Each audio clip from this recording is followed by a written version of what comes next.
welcome back. Today I am making a blackberry wine.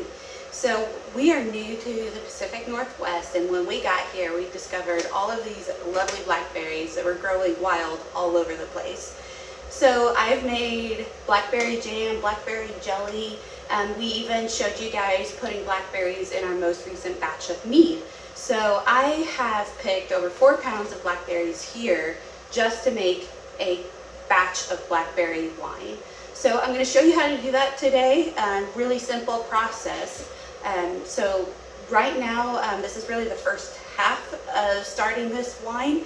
This is going to be a 2-day process for me. Not a whole lot of work involved, but I want to be extra careful and have a really clean fermentation. So I've got my 1 gallon fermenter here, my 3-piece airlock with a cap, got my 4 pounds of blackberries, all my brewing sanitizer, and today I'm using just 1 campden tablet. I'm going to mix this into the blackberry and water mixture that I'm going to put on and let it set overnight. So I've already frozen my blackberries, and what that's going to do is break the cell walls of the fruit so that as they thaw out, they're going to release a whole lot more juice. So as they come up to room temperature, the campden, as it sits on that mixture, is going to kill any wild yeast that might have been on the blackberries, maybe even some of the bacteria, if there's anything like that growing on any of those blackberries as they come up to room temperature. After I put the blackberries in the vessel, I've also got some water boiling behind me. Now I don't want to put boiling water onto this mixture. I don't want the blackberries to come close to their gelling point, which is a term used when you're canning jams and jellies, that the sugars in the fruit would actually reach a gelling point, which brings them together and makes them into that jelly type consistency. So I don't want to do that. So I'm going to boil that water so it's sanitary, but then let it cool down just slightly and put it over this mixture. Now the heat of the water and these frozen berries should bring this into like a room temperature level of mixture, but I'm still going to let this set overnight with the campden on it and then pitch my yeast tomorrow. So without further ado, I'm going to go ahead and get my fermenter sanitized and start filling up the bucket.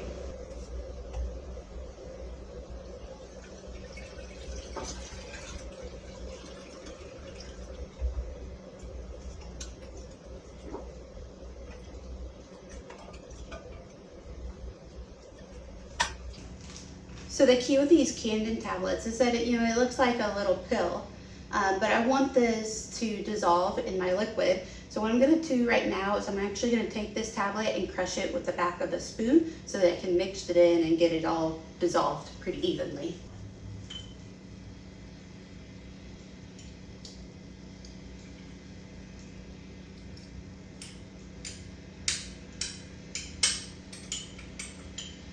Now you probably won't be able to see this very well, but just with that simple press of the spoon, I've got a nice powder here. Looks a lot like baking soda or baking powder, but it'll dissolve much better in the mixture.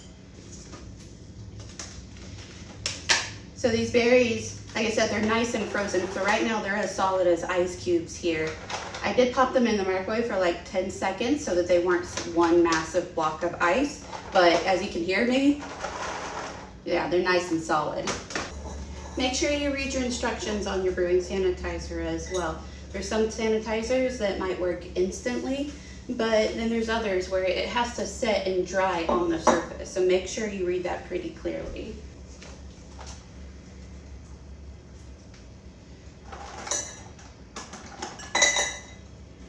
So I'm just gonna start dumping these in.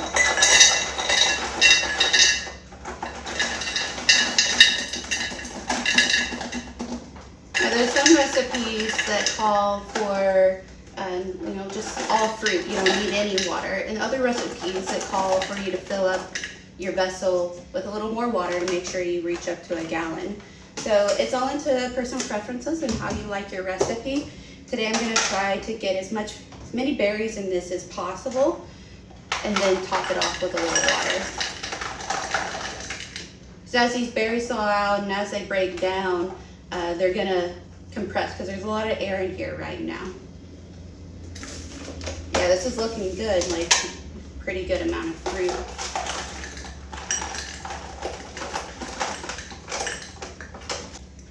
And it looks like 4 pounds is just about right to get that all the way full here. So now I'll take my campden and I'm just gonna sprinkle it over the top.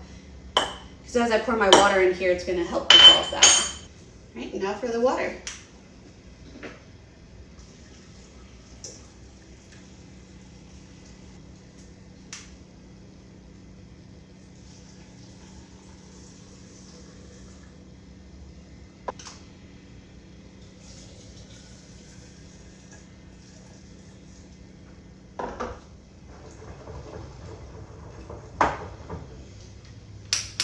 All right, so that's it for today. I'm going to pop the lid on this and just set it aside for the rest of today. And in the next second, I will come back tomorrow and you guys will see me pitching the yeast and we'll all be done.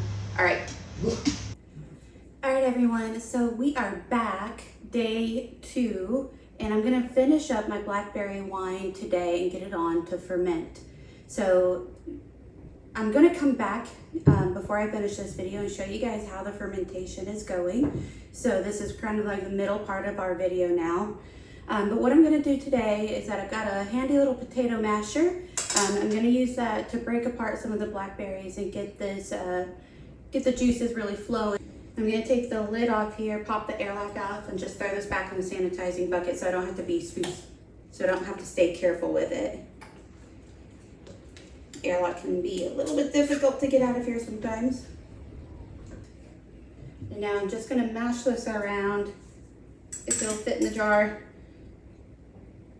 You can see how that helps get everything flowing here. And what I was noticing is that the water just still looked really watery to me, and I really want this to look like a good juice in here.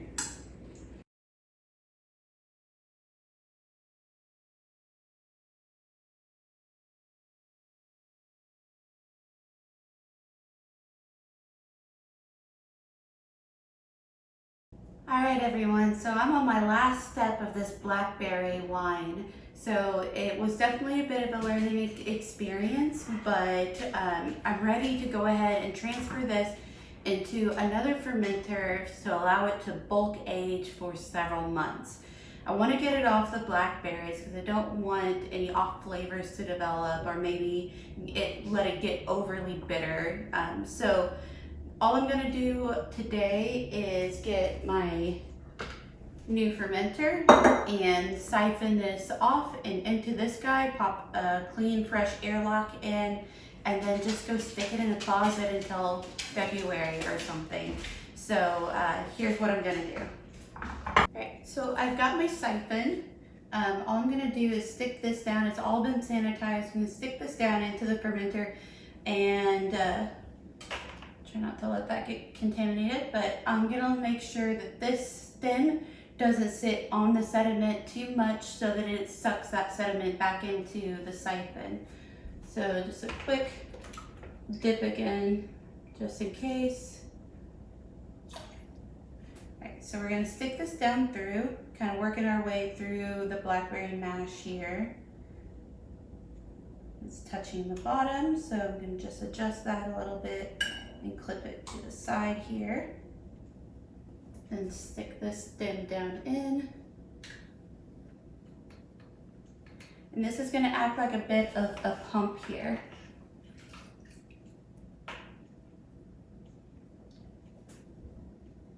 I'm actually gonna get a shorter tube.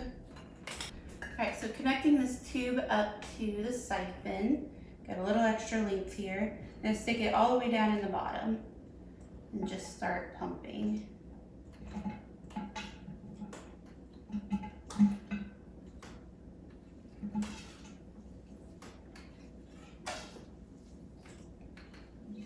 Yeah, that's looking really good. This clip keeps coming out, but I need to get it tighter. There we go.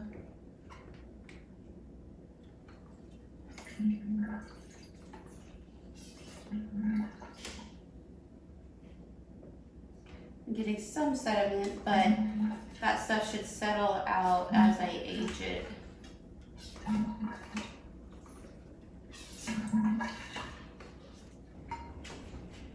So this is a lot of headspace, so I think what I might do is sanitize some marbles and get this in here and see if that'll eliminate all this air space so that it doesn't oxidize as much. So give me just a second, we'll get that done as well.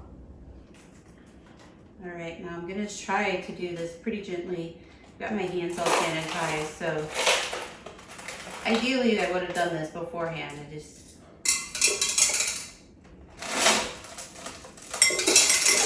There we go. Okay, so now I'm gonna pop the lid on, and what I'm going to do actually is put some preservative in here and just push all of the oxygen out. So got my airlock ready. I'm gonna spray this into the hole here.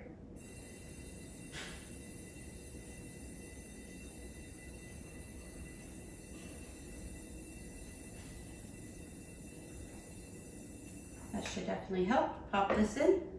And then this is ready for storage for another couple of months. So I'll pop this back downstairs in the cool cellar, and in a couple of months we'll just let you know how it turns out.